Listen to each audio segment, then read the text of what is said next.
Dennis O'Reilly. I've done. You've watched one video now, so I'm not going to do a whole lot in terms of introduction. So, Lance Logan Key, and I'm the facilitator for these videos. So there'll be a number of something. It'll be different every time. So for today, I think what I want to do is go over, I guess, from a quote-unquote traditional perspective. Something my uncle taught me recently, about a year ago, maybe a little longer than that. And something I've always sort of saw the same thing, but I didn't have the words for it until my uncle talked about it. This idea of culture, and culture basically being, if you take that word, it becomes very compartmentalized. I know myself in my career, after I sort of figured out what to do and how to do things, and what seemed to work and what didn't work and what blended. What it came down to is when it came to delivering the program, whether it's one-on-one counseling or doing groups or presentations or anything like that, or developing programming. What I figured out to do is, because a lot of the things in our culture, they've been around for a long time and they've worked. I sort of took the route when it came to program development. I wasn't going to take culture and add it to mainstream programming or whatever this framework was that we were going to do. What I decided was I was going to let culture be the framework. Culture is where it starts. Culture is what feeds it, and I will fit mainstream ideas and programs and ideologies and things like that to the culture. And anything that went against the culture, I didn't really use, and I haven't. It's been largely successful. Because I don't see culture as something that you add on to things. Culture is the base. If you want to take a visualization of that, how I used to how I used to express it, I would say, culture isn't something that you take off the shelf, you dust it off, put it out on the table, do what you're gonna do with it, then wrap it all back up, stick it back on the shelf. Culture is the everyday.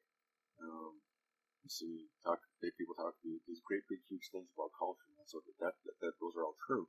But culture is also the everyday, the mundane, all the things that you do. It's infused in that.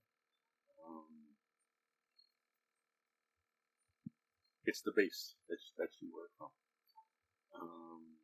So what my uncle taught me, Amos Key Jr., is the thing that he's been starting to do now is he instead of referring to it as culture, he talks about it as civilization.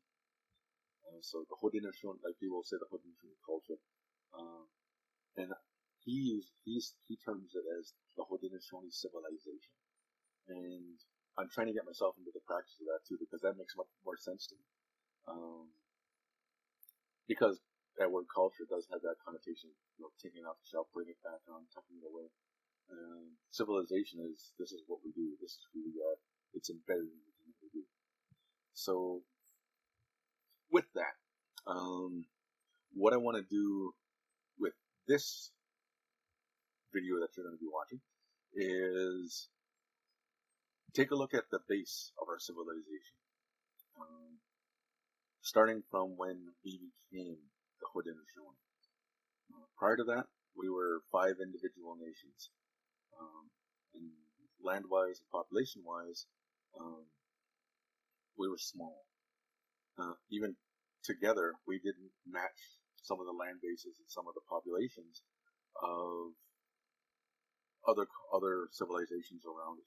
The Three Fires Confederacy, um, the Algonquins, the Huron Confederacy. They had large numbers of people. And prior to our becoming the Haudenosaunee, we couldn't really match them in terms of like population, power. When I say power, I don't mean this aggressive kind of power. I mean just being able to stand up for ourselves, stop people from treading on our territory, and things like that. Once we became the Haudenosaunee, we could definitely do that, and it had a lot more to do with our ability to organize, because our population still didn't match theirs. If we weren't careful, they could overwhelm us. But it was the organizational structure that was given to us in the creation of the Great Law of Peace that gave us that ability to organize so well that it was very difficult to overwhelm us. So where that all started, at the time, in Israel, we will say culturally, there wasn't a lot of difference between the original five nations. So the Mohawk, the Oneida, the Onondaga, the Cayuga, the Seneca. Small differences in language, small differences in the way that we did things. And largely, those differences had more to do with geography than anything else. If you look at some of the names, people of the mountain, people of the great hills, people of the flint, people of the standing stone, people of the swamp,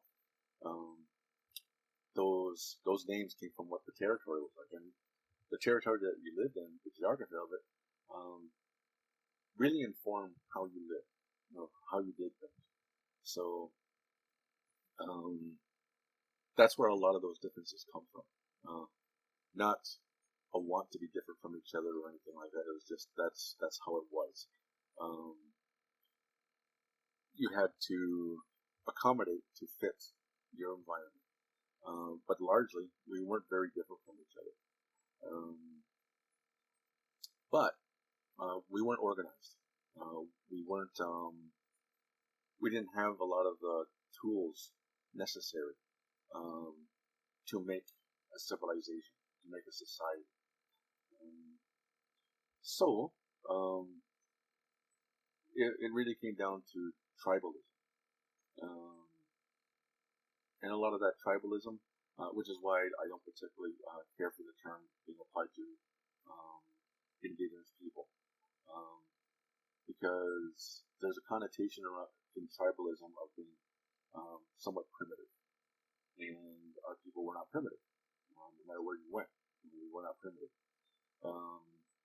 We were nations, our nations. So for the Haudenosaunee, actually for the five nations, and those five nations in that territory, we did fit the definition of tribalism because of our lack of organization. And with that, because we didn't have things in place like protocols, we devolved into a place of might makes right. And when I talk about peace in a few minutes, I'm going to explain why might makes right is a terrible way to organize your civilization. So blood feud, those are huge. So blood feuds happened between nations. They happened between villages within nations. They happened between longhouses within villages. They happened between people in the fires inside those longhouses, to the point where there was very low trust. People were always on the defensive. They were hyper vigilant. Vigilance is important, but hyper vigilance, essentially what you're seeing boogeymen in shadows that aren't there, which can create the circumstances for a conflict, a fight. So this is what was going on. essentially, and because that was what was going on, there was a lack of accountability. There was a lack of a lot of the things that we put in place to run smooth, to run well, to work and cooperate with each other. So that's where we were at. So this is a long story, and I'm not going to go into the whole detail. I'm gonna cherry pick some of these so you get the gist of it. But there was an individual who was born not in our territory, and he became known to be the peacemaker. And he was given a message, and that message had to go through some trials and tribulations. Um, when I say a long time, he was a young adult man when he started, when he left where he was from to deliver this message. And when it was time for him to go and deliver this message, what he was told was that in order to prove the strength of these words of peace, he had to go to the worst of the worst. If he could convince them, then he could convince anybody. So he came to the Mohawks. I'm a Mohawk, but the Mohawks were simultaneously the best and the worst in terms of these skills and this mindset that made it difficult to live peacefully. So Peacemaker came. He met the individual named Iowata. A lot of people call that Hiawatha. As I understand it, the correct pronunciation is Iowata. He was a cannibal. He convinced him to change his ways, and he became the first chief. And then he met a woman. They call her say that she was a witch, but what it was she knew medicines, both good and bad, but she focused on the bad. Her name was Jigosese. After sitting with her, he convinced her to change her ways, and she became the first clan mother. And the three of them worked to start setting the stage. So going to the Mohawks, convincing them, going to the Oneidas, convincing them, branching off, going to the Senecas and the Cubes before finally coming to the Onondagas, and convincing Tadadaho to change his ways, to straighten out his body, straighten out his mind, and clean the snakes out of his hair, to accept this message. So when you tell that story, you listen to it, it sounds like it all happened in one summer. It didn't. It took years. It took a long time. To the point that the Peacemaker was no longer a young man when he was finished spreading this and teaching and talking about it. But essentially what he was doing was, and when I say essentially,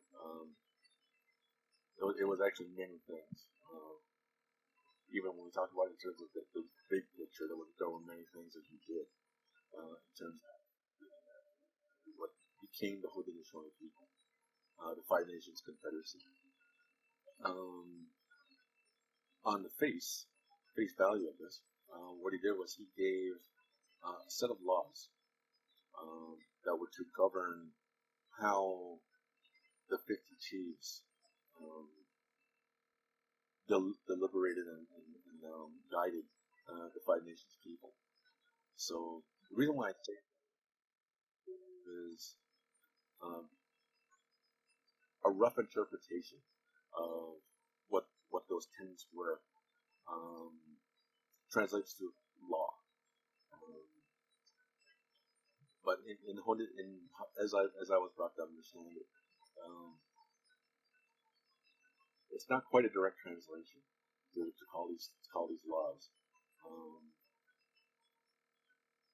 A better way to explain it is strict guidelines,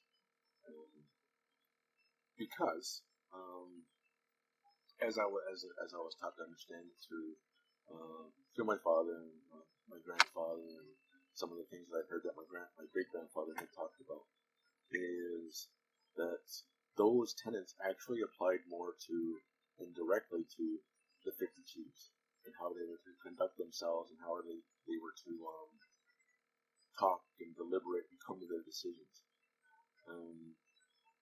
It didn't necessarily apply directly to the people, but in understanding how we relate to each other. These 50 chiefs were chosen based on basically their personalities and their how they use their mind. So the concept of Gani Kuyo, the good mind, and how they exemplified that, the way they conducted themselves. So working in cooperation and things like that. So you had to be able to trust these people. So if they're deliberating and coming to these decisions, it's how well do you trust them to follow what they say. So not necessarily hard and fast laws, but how well do you follow their guidance. So there's that. In that, one of the things that I was told growing up, because not understanding everything, not being told everything completely, getting a lot of good, I just call it themes, and understanding those themes and stuff like that.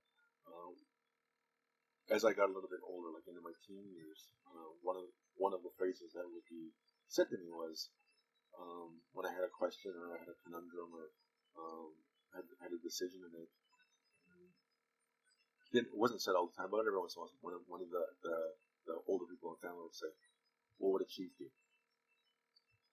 What they mean when they say that is, how would a chief come to their decision? So, running through that process, thinking about all the things that are involved in it, and that became fairly decent guideline for how to proceed. It's still something that I do. How are chiefs supposed to think about things? So in that sense, how I was taught is that that was how we were supposed to follow those guidelines. Not understanding why those chiefs were taught or chosen to be chiefs and how they were chosen and things like that. How would a chief think about that? How would a chief come to those decisions? And that was where the true essence of the guideline came in. So that's essentially what I'm going to do today. Is give you that sense of it. What is that about? So what is the bedrock? What is the foundation for not just the Haudenosaunee Confederacy, but how we as individuals, how we as people are to conduct ourselves in our relationships with each other. Because essentially that's what it is. The teams are to work and cooperate, just as we are to work and cooperate with each other. So I'm going to give you a really basic rundown, and what that comes down to is getting a good basic but fundamental understanding of peace, power, righteousness, and good mind. So I'm going to run through peace, I'm going to run through power, I'm going to run through righteousness, and then I'm going to try to elaborate more on what good mind means, as it was told to me growing up. Okay? So we shall start with peace.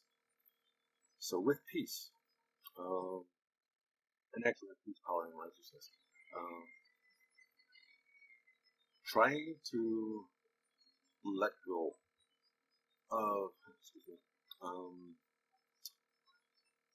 I'll just say that down. I guess the dictionary definition of these words, or I guess the mainstream connotation of what these words are, because they don't sync up entirely with how we define them. So with peace, a lot of times we talk about peace as an absence of conflict.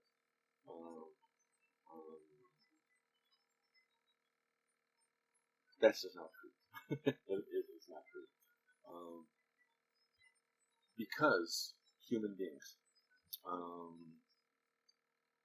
we were given this mind, and this mind was it's a really dynamic thing. Um, it encompasses free thought, free will, and in my understanding, um, from the spiritual side of things, we were not put here to um, dogmatically follow rules and guidelines and things like that. Um, there'd be no need for us to think if we just say, well, it says this, so that's what we do. It says this. What do you think about that? And why that's such an important thing to understand is the circumstances of everybody's life is different. So,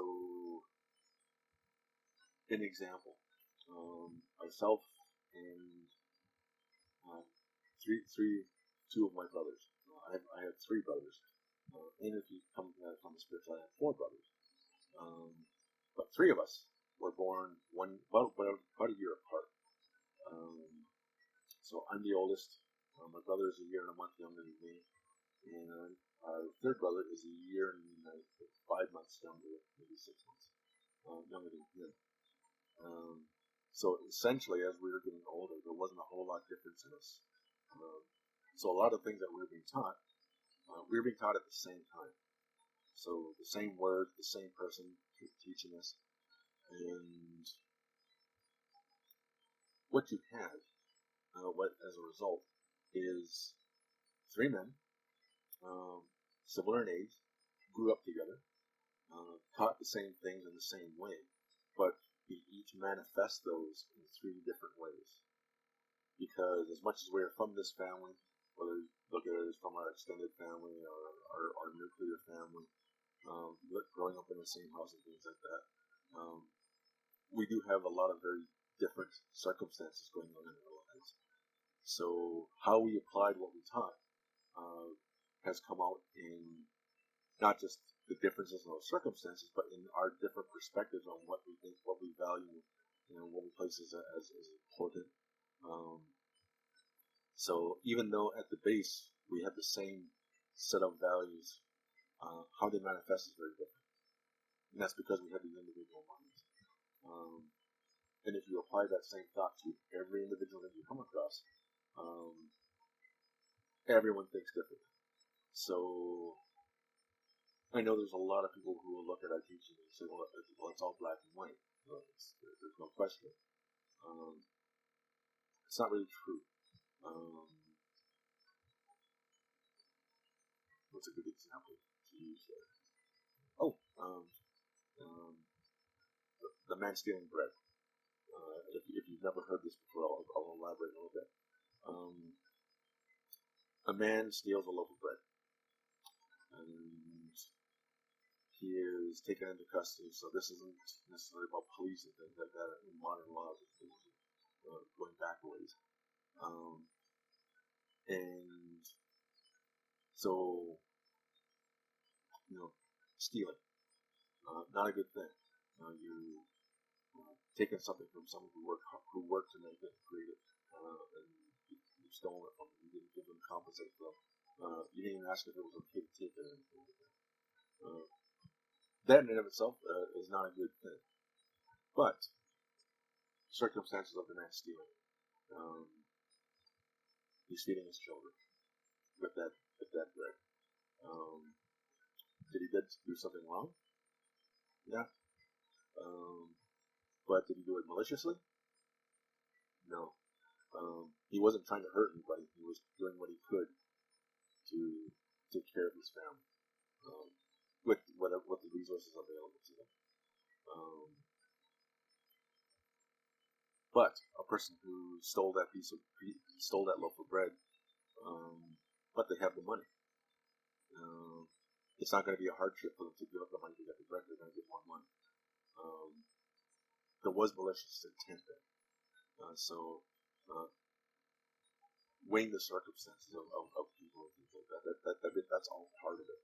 So it isn't just black and white. There's a lot of things that have to be considered.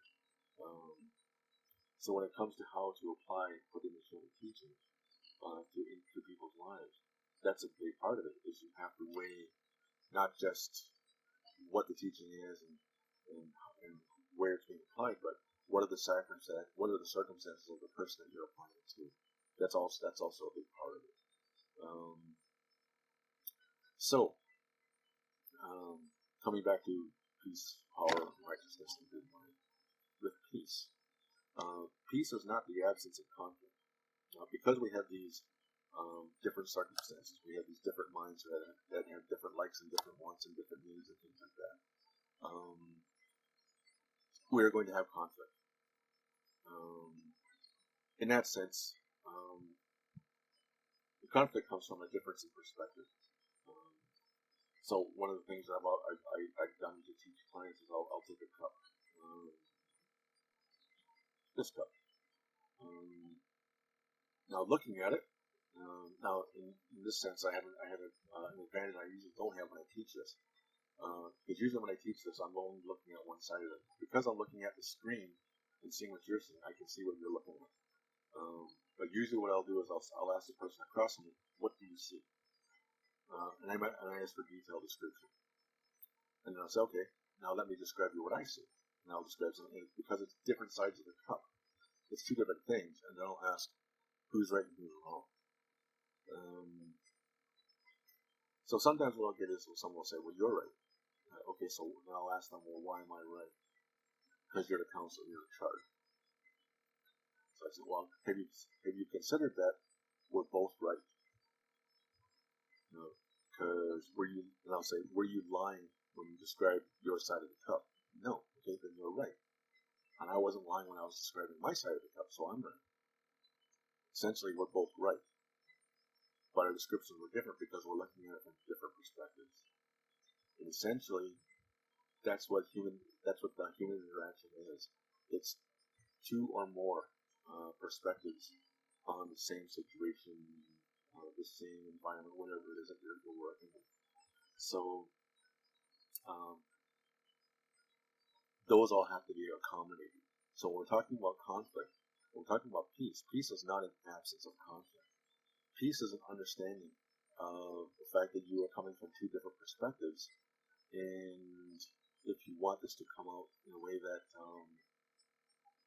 is going to be amicable for everyone involved, you have to be able to say what your different perspectives are. So we're talking about building harmony with different perspectives. If you've ever heard that phrase, agree to disagree, essentially that's a big part of it. Is if we can't come to a conclusion about how to proceed, or coming to a place where we're on the same page, we have to be able to say, well, this is how I'm going to proceed, and that's how you're going to proceed. They're not the same, but they don't have to be contradictory. They don't have to run afoul of each other. Ultimately, what we would like to see is everybody come together and work well together. Come to a mutual decision with compromise and things like that, but sometimes it just doesn't work that way.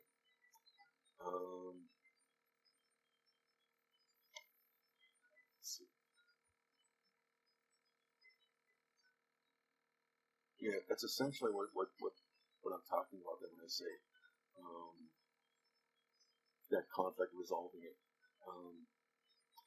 It doesn't mean we're going to get everything that we want, but we're going to get something.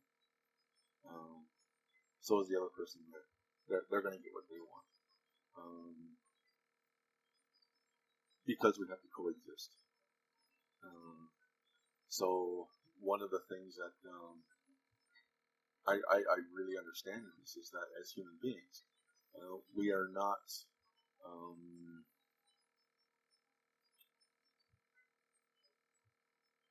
it's nearly impossible to be just a self-sufficient individual that doesn't depend on other people. It's possible, but it takes a lot of work. I'll give you an example of this. Years ago, my father was, I was young, in my early 20s, and he was doing a guest spot, speaking at a presentation kind of thing. And this is when he was had just transitioned over from um, being a welder, iron worker for his life to becoming a language teacher. He was already known for his cultural knowledge, not as much as he is known now, but he was getting those, so he was asked to do this thing. But he wasn't necessarily used to doing like presentations and things like that. So what he asked me and my brother to attend with him. So okay, we attended. Not sure what we were going to do. I think it was more just support, a display to those involved that number. They had people with them and things like that. And I'm not I can't remember entirely what he was talking about in the moment, but he had finished a little piece of it, and a young man, younger than me at the time, so maybe late teens, maybe very early 20s.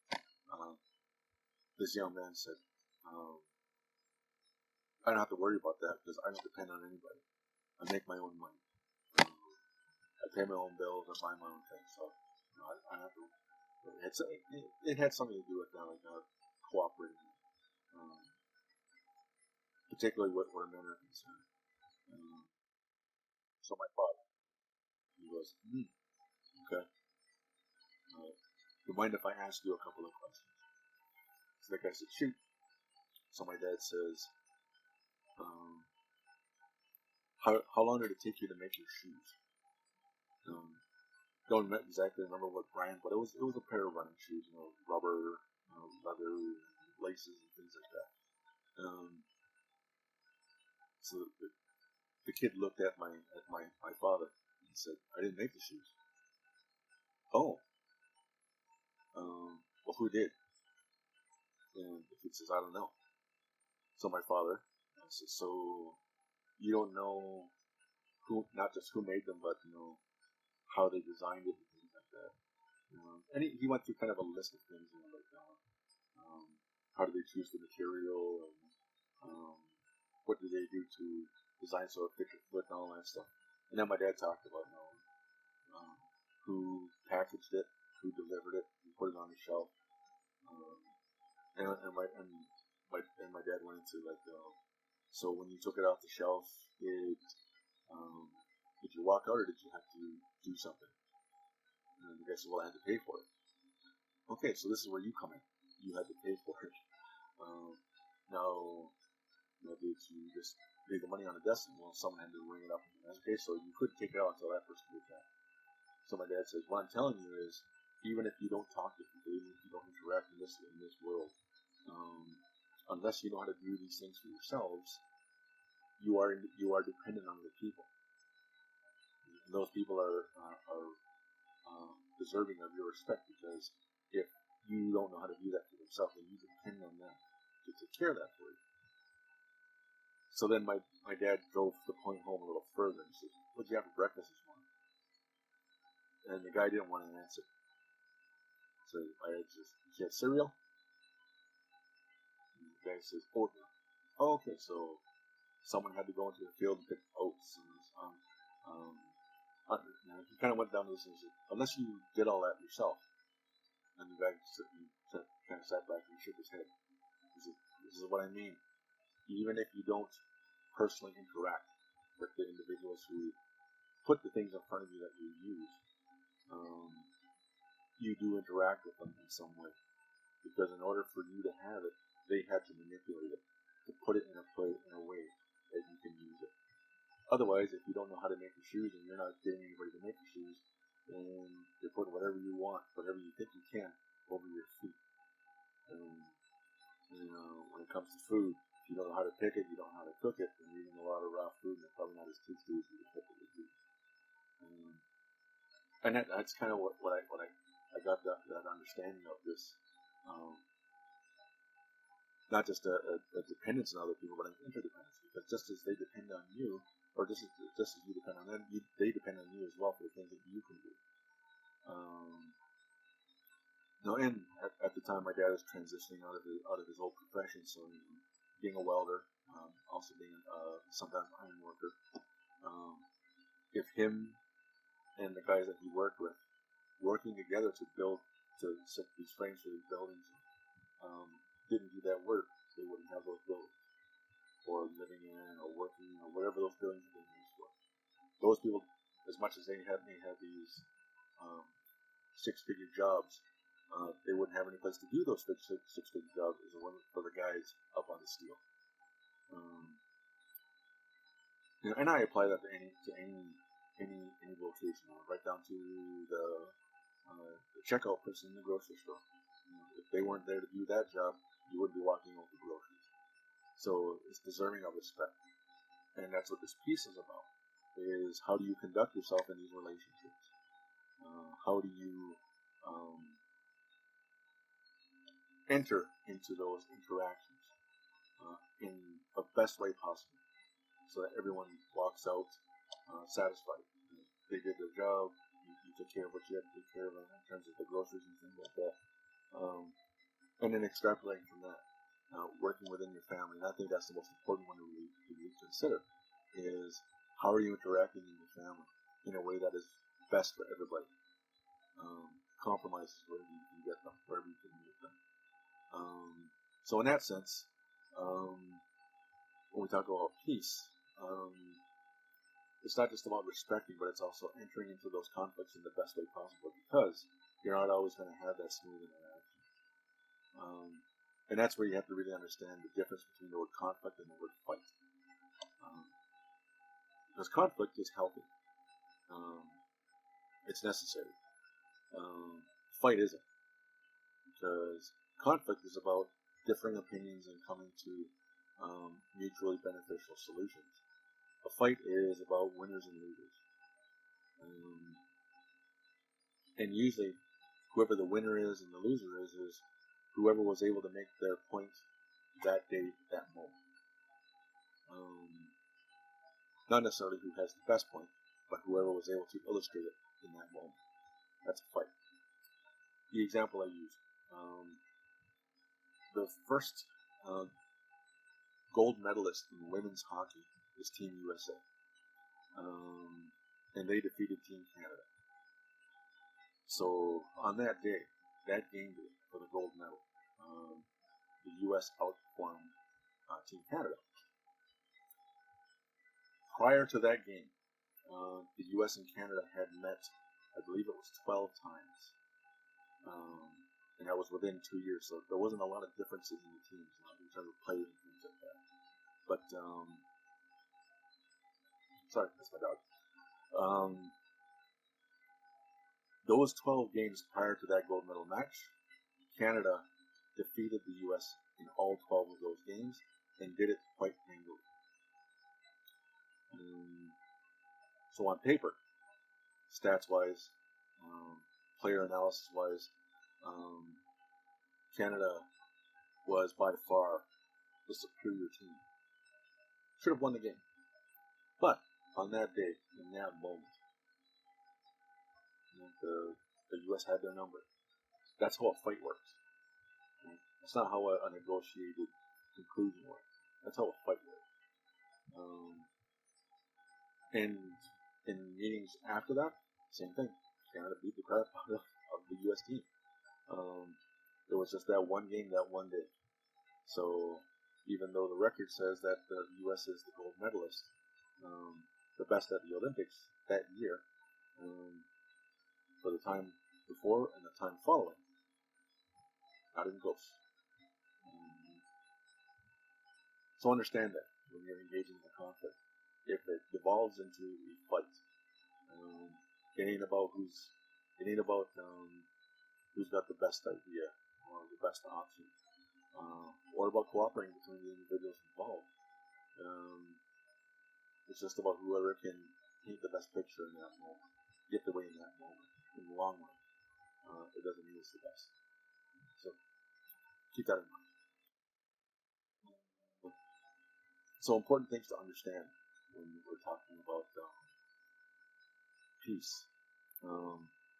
It requires vigilance. It requires reviewing and renewing.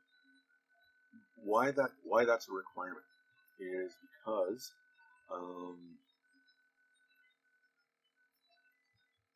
circumstances change, lives change, um, lives aren't stagnant. You know, we develop new interests, we get new jobs, new things happen. Change happens in that area. And sometimes what that means is whatever you figured out is the best way to proceed 5 years ago ain't the best way anymore. So you need to renew it. You need to come back and um, ask yourself first, is this still the best way to proceed? Then you also have to go to the other person to let them understand that maybe it's not the best way for them anymore either.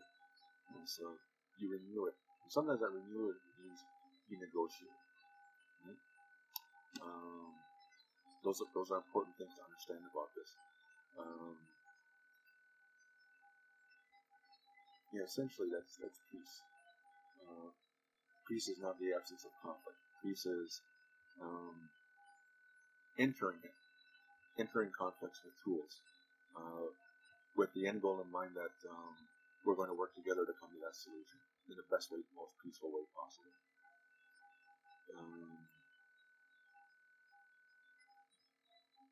Essentially, that's what we're talking about.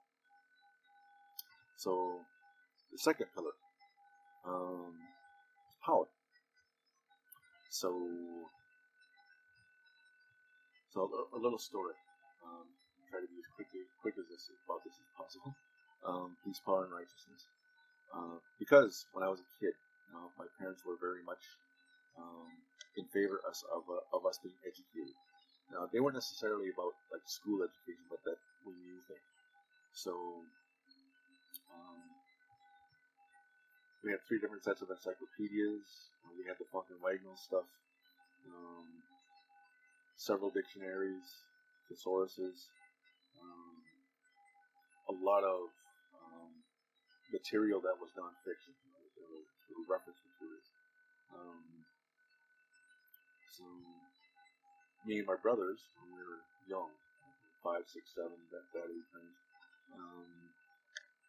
we knew all these $50 words that a lot of our friends and cousins didn't know because we were constantly reading. We very rarely watched television. If any of you remember the old black and white TVs with the tube, the dials, and you could only get what was it? Channel 4, 5, 6. Sometimes you could get 7, channel 9, 11, sometimes 10, channel 13. And then you had to go to the other dial to get channels above that. So like TVO, PBS, and usually those channels were pretty snowy.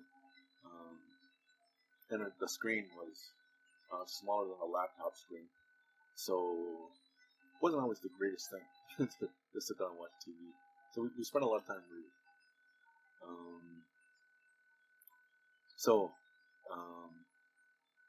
Early on, I rejected Peace, Power, and Righteousness because I understood the dictionary versions of what those were, and they didn't really fit what I understand culturally, what I understand as a civilization that we came from.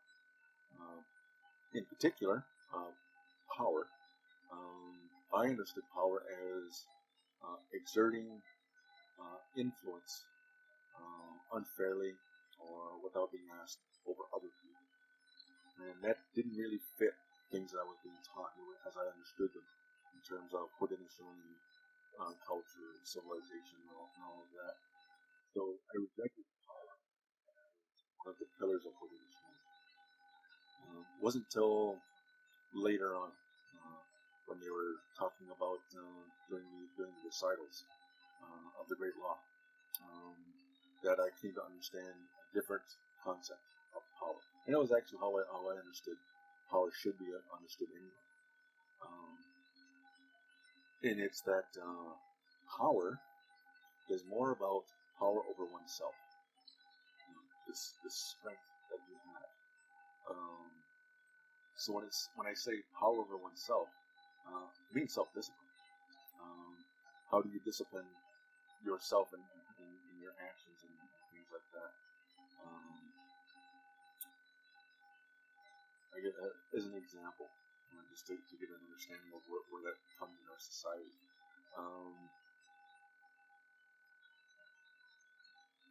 That Tadadaho, that is a name that goes along with the chief's title, and it stays with that title, so it doesn't stay with the individual. So there have been many Tadadahos. This particular one, Leon Shenandoah. Whenever you hear me use that word "can't" at the end of the name, it means we passed on, but we still speak on them with respect. And because we believe in not using that person's name after they pass on, can't change the name. But with him in particular, there's a book that was written on some of the things that he stated. It's called Becoming a Human Being. If you can ever find it. Written by Steve Wall. So essentially, it's just tons of quotes and they've been rearranged under different titles. And in one of the sections, this Steve Wall, he got an understanding of what it is to be Tadada. But interpreting it through a European lens, a mainstream lens, he understood this power as power. So he in one of the interviews, he went to Leon Kent, and essentially what he said to him is, "What does it feel like knowing that you have all of this power?" And Leon Kent's response was, I guess, it exemplifies that understanding, that Haudenosaunee understanding of power. He said, "I have no power. The only power that I truly have is in the people who look up to me, their willingness to follow my direction, to listen to my words. And I have to earn that every day. I have to work to earn that. If I decide one day and continue to carry forth in this position, and I don't want to listen to them anymore, and I just decide for myself based on what I think and what I want, all those people have to do is turn their backs and not listen to me anymore, and I have no more power." That's what it means to be in this position. That's what true power is. And that when I read that to me, that is power. So he had, essentially what he's saying is he has to discipline himself to be mindful of what his position is and how he's supposed to do that. So as individuals, as human beings, being in the relationships that we're in, there are certain things that we have to be aware of, certain things that we've agreed to, and the discipline is following through on what we've agreed to do, whether that's specific things or whether that's in general. Take the vows that they say in a church wedding, a Christian wedding. Those vows. Essentially, that's what those are. I'm agreeing to do these things, and that is my power in this relationship. It is the fact that you will stay connected to me, at least in part because I follow through on the things that I've agreed to do. That's self-discipline. Coming to agreements, knowing your partner's agreements, and following through on what you've agreed to do. Self-discipline.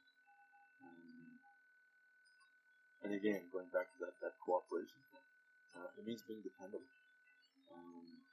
You can depend on me because not only have I said that I'm going to do these things, I've proven in the past that I will continue, that I do these things, and I will continue to do these things. there's a phrase that I use.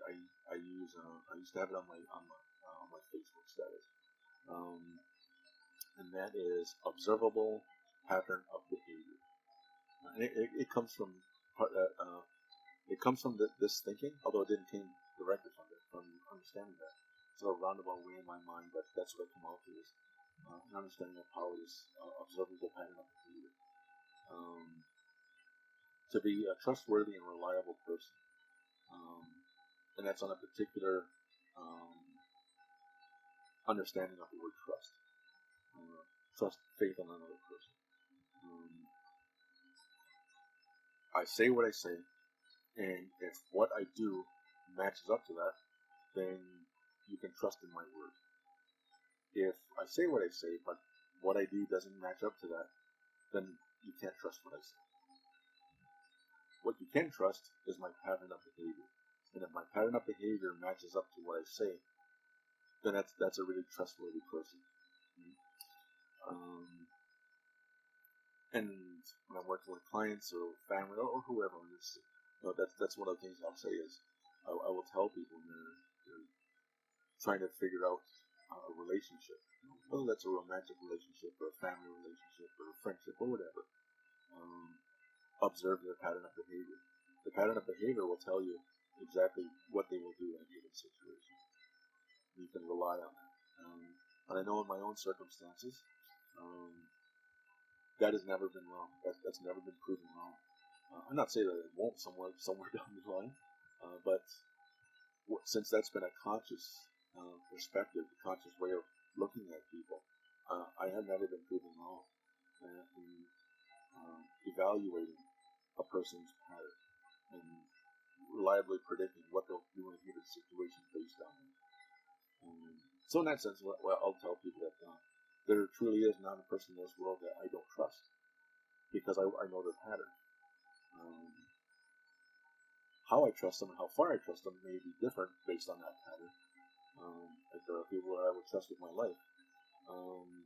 There are other people I wouldn't trust.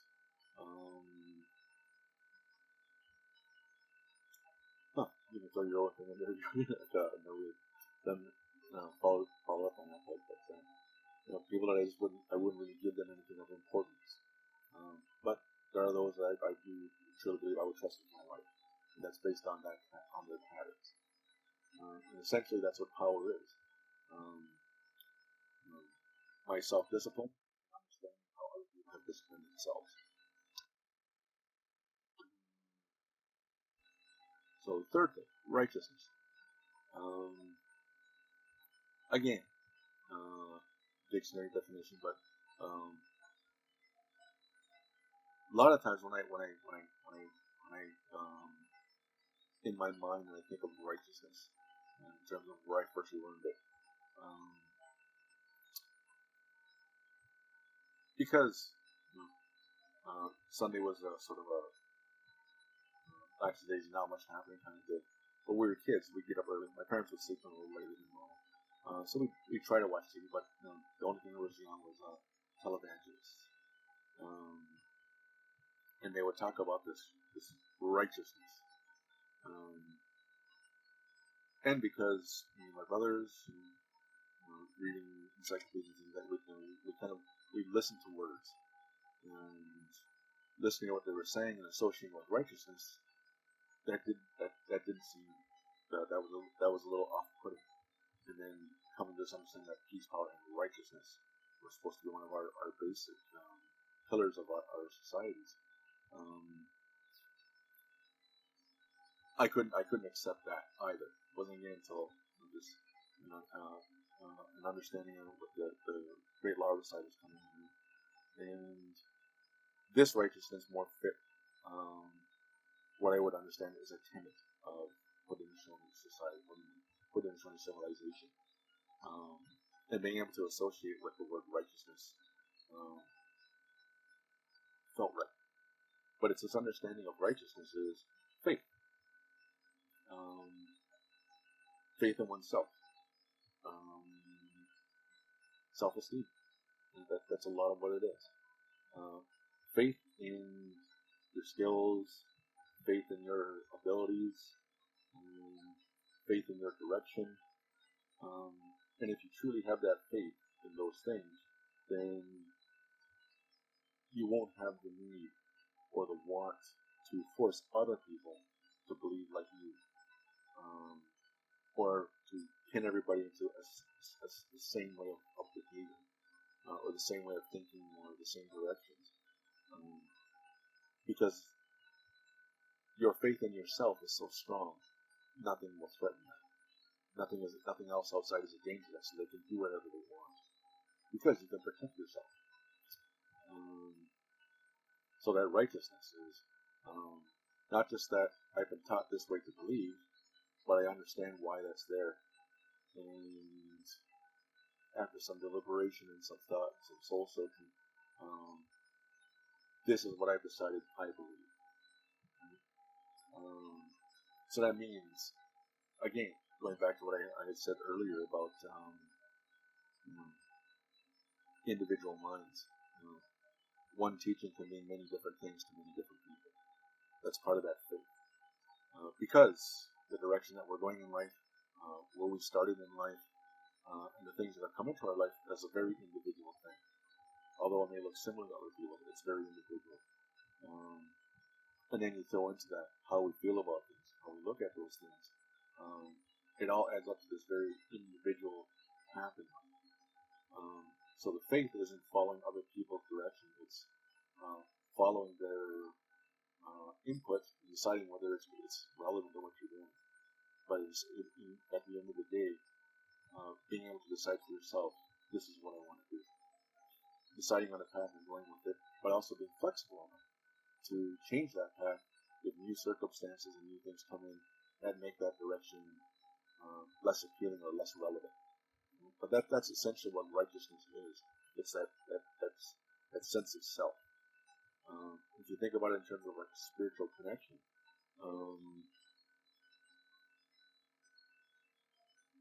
it's this spirituality that, yes, a higher power and all of those things, but it's a connection to our central core. This is who I am, and this is my basis, is where I start from. It helps me decide everything else. Essentially, that is what righteousness really is. It's that sense of not just this physical body, but everything around it, and what we're connected to, the higher purpose and things like that. And it doesn't have to be the same as everybody else's. It's got to fit us. So, how that comes together, peace, power, and righteousness, coming into Gunny the good mind. So, as I understand Gunny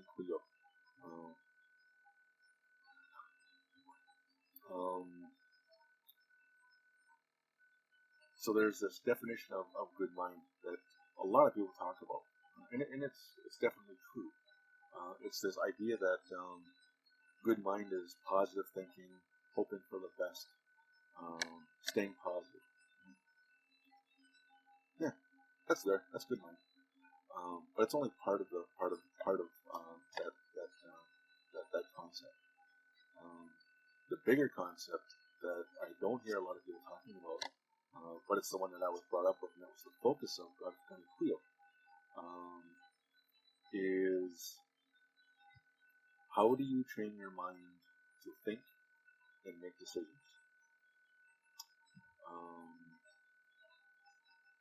So how that manifested.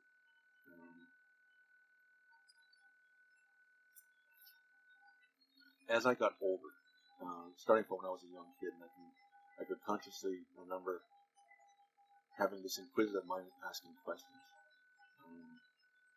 So I'd get an answer. But as I got older, less and less was I getting the answer, and more I was being asked a question. And earlier on, the questions were very specific. Because what they were doing is they were training me to follow a pattern of thinking, a pattern of investigation, to figure out and discover what it is I was looking at and how to evaluate it. So the questions I was being asked back to me were very specific about details about what I'm asking about. Till eventually, as I was getting older, the questions were less and less specific and more reminding me about the thought process. So eventually, well, what do you think? What does your mind tell you? What does your understanding say? To the point now where probably starting in my late 20s on up to today, I actually very rarely ask questions about things that I'm looking for because when I have a conundrum, I enact this process of investigation. So every possible question that I can think of, I ask it. Not to anybody else, to myself. And if I can find an answer, great. That becomes part of my deliberations. And any question that I come up with that I can't come up with an answer for, that's when I'll start asking somebody else. What does this mean? What do you see when you see this? What do you think when you hear about this? And then their answers sort of help form the rest of my deliberations and my investigation. So essentially, that's what that part of that is. It's how to investigate. The mindset that you come from, that I was taught to come from with this, is the themes of my questions. First question: what do I know? What don't I know? So what I know is actually the easier question because I can lay down, okay, so I know this, I know this, I know this, I know this. What don't I know? So I know A plus B equals C, but I don't know what C plus A is going to equal. Okay, so that is a question. That's what I don't know. And then it's also having a base understanding that however thorough your process of what do I know, what don't I know is, there are still going to be things about it that you don't know, that you weren't even aware that you didn't know. And what that means is, once you start coming up with your conclusion and your answer, you still may find information that will change that conclusion, that will reform that answer. So that means I have to be flexible. So flexibility is a big part of that. What other questions are there? Where did this come from? So where did this come from? Why is this now a question I have to deal with? How important is this? Are there things dependent on this that I have that can't go forward until this is answered? Or can I carry on with other things even without the answer to this? It may mean if I can carry on without this answer, I will never know the answer, but I have to be okay with that because life does go on. Life has to carry on. Who will be affected by this? That's a huge, huge thing. Something that my dad taught me when I was a kid. A lot of this comes from when I was a kid. Fishing. So, kids, 4, 5, 6, 7. If you're tossing a line in, setting it down, waiting for the bite to make the pole tip. If you're lucky, you start getting bites right away. More often than not, you're waiting a while. Sometimes you'll go hours, the whole fishing trip, and not get one bite. So you get a 4, 5, 6, 7, 8-year-old kid, nothing's happening. It's boring. So it's one time, we're fishing and we're having one of those days where there's no bites. So I start tossing little rocks into the water.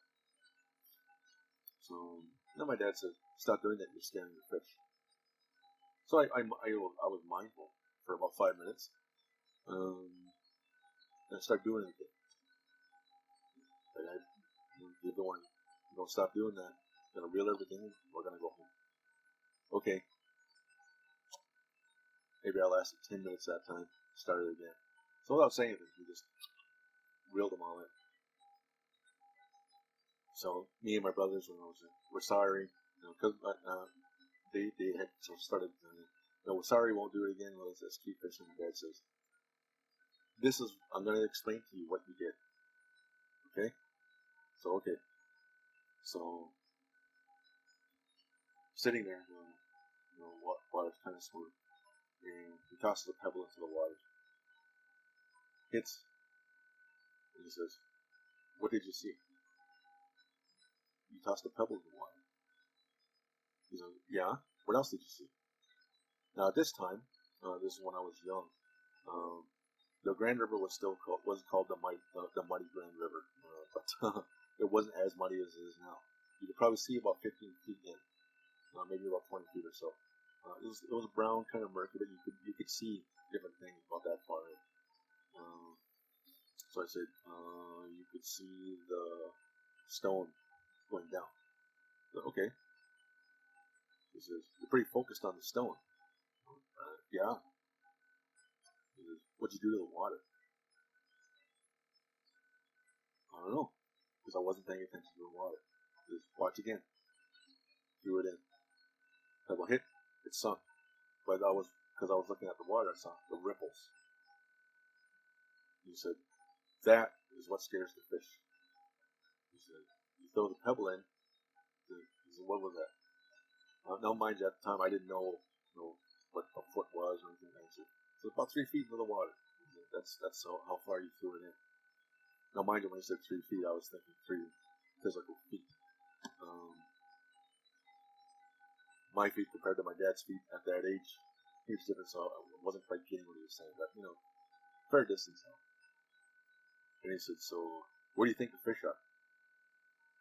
Now, because I could see, well, the fish ain't there. So, the fish are out there. He said, so how are they scared of a stone over here? He said, because of the ripple. I didn't know what he meant. He said, well, you toss that stone in and it hits the water, and the ripple goes out, and the fish feel that ripple. They might not see the stone, but something did something to make that ripple, and it scares them away. Oh, okay. And that's what that lesson ended. Years later, now I'm a teenager, and I can't remember exactly what I had done. A little bit bigger than scaring fish, we'll put it that way. So my dad's trying to explain to me why it was bigger than just what I did. He said, you remember when we were fishing and I told you about that pebble in the water? Had to think a bit. Yeah. He says, well, you know how that ripple affected the fish? What you did sent out a ripple, and it affected all these people. And he started out with like him, my mom, my brothers, and at that time now we had a sister. My aunts and uncles, my cousins, and he said, one little action, and that ripple went out, and it has affected all these people.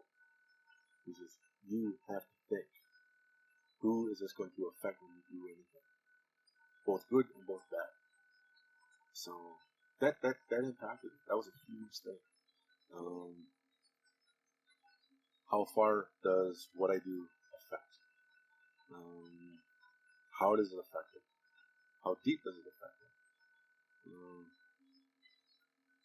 And then something I'm going to talk about later on in another presentation is 7 generations. And that was something that my dad taught me later on, and a few other people taught me too. That effect isn't just here and now. It covers time. Could be 7 generations, and how far that goes. So essentially, when we talk about Gunny-Quio, good mind, it's consciously understanding all of these things. How far does it affect? Who's it going to affect?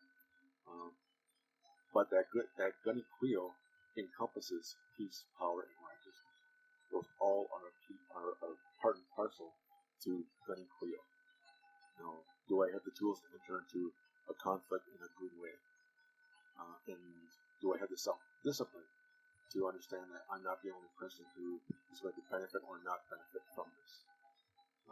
And do I have confidence in myself to be able to do my part and to be mindful of everybody else in this process of gunning queer? So essentially, that's what, when we became the Haudenosaunee people, that's the process we were given on how to work and relate with each other. Because prior to that, we weren't doing that. It created such huge problems. It's why condolence is such a huge thing in our people, because that is the ultimate far-reaching effect. Having to have receive it and give condolence to people for losses.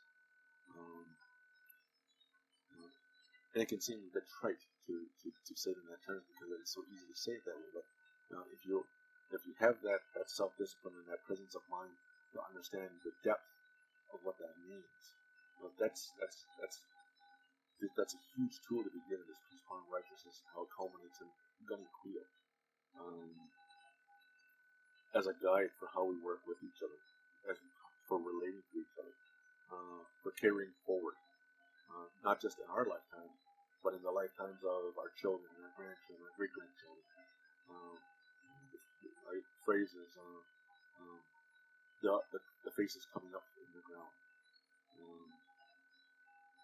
And I'll talk about that when we talk about seven generations as well. But